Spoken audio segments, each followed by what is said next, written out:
The men who cut down the trees are known as fallers. It's reputed to be the second most dangerous job in North America. Second only to Alaskan crab fishermen, apparently. Most of them are third or even fourth generation loggers. Their names reveal the fact that at the beginning of last century, the new timberlands of British Columbia sucked in expertise and manpower from all over Europe. These men are the elite of the logging community and have their own assembly point in the yard at Cameron. The man in charge of the fallers in the Franklin division is Wade Cooper. His job title is bullbucker, which must look great on a business card. Maybe you and Dustin or somebody go down there, or... In his spare time, he's a free-fall parachutist, which might give you an idea about his relationship with adrenaline and with risk. Safety is my hugest concern out here every day. These guys go out to work in the morning. I definitely want them coming in at night in one piece. Every phase of this industry can be dangerous. This definitely, if it's not done properly, is very dangerous. This job can also be done and is done very safely. When was the last time your team had an accident? And everybody has a slip and fall. Like somebody will fall and slip and twist an ankle, or maybe just twist their back a little bit or something. But that's it. I can't remember the last time there was I don't really want to jinx myself on that, but I like safety. Touch wood. Hey? Touch wood. Something that we gotta, in our job too, that we have to be aware of, and we gotta be watching at all times, when the wind comes up. You know, if you get a tree cut up, like you can imagine if Sean had that tree cut up to go the way he wanted it to, the wind comes up the opposite way and it blows it back the other way. Now we got concerns because we don't want that. I guess, and especially with these trees with the kind of all the branches at the top. It's like a sail. Yeah, it picks up and it really manipulates the tree around.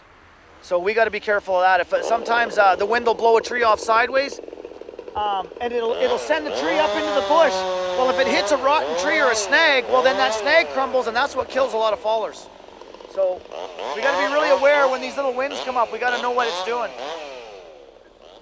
That's what we call a smiley too on a big tree like that. If you're looking at it from the front, it looks like a big smile. So he's cleaning it out right now. He's making sure he has a clean undercut.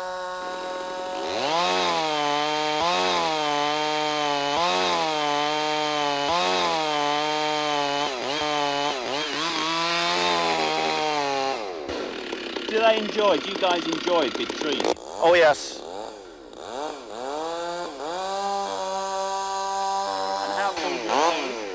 How tall is that? That's probably 130 feet.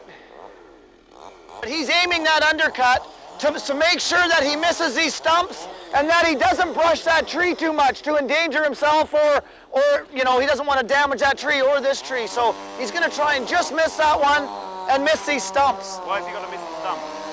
So that we can get maximum recovery out of that tree, because if he hits anything, it's going to be all splintered. It'll be no good for nothing.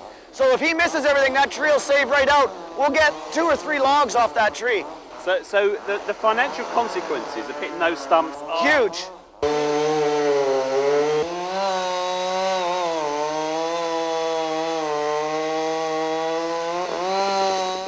There it goes.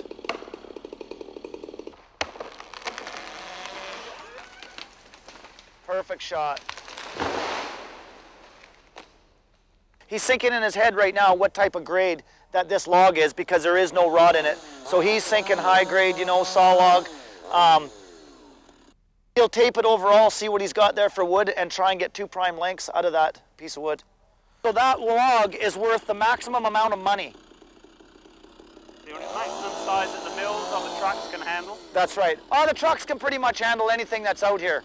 Any of the machinery out here can handle any of this wood. But we are more and more. We ultimately want to be thinking of what's going to be proper for the mills, and to maximize. It's all about getting the maximum dollars out of these logs. The fallers run a buddy system. 2 men working independently, but at least 2 tree lengths apart. That way they're close enough to lend a hand in case of an emergency, but far enough away not to be injured by trees which have been felled by their partner. but they're in constant radio contact.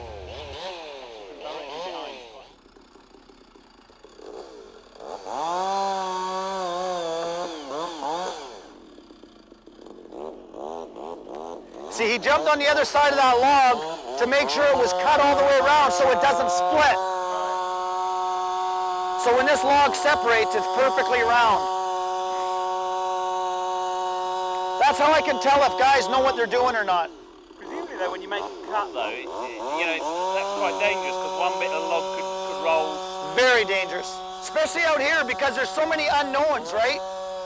We don't know what's going to happen, if it's going to roll or something's going to pop up out of the ground, or Roll either way. it can roll either way. But we determine all that before. That's why we put ourselves in the right spot when we finish the cut.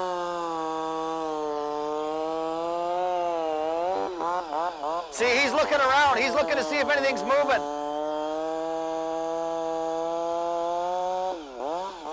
See, he's looking around. He's looking at where he's going to go, if anything's moving.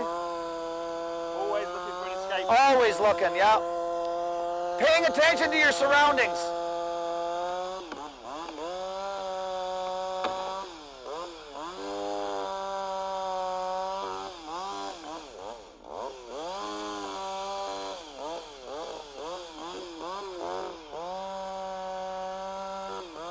Beautiful.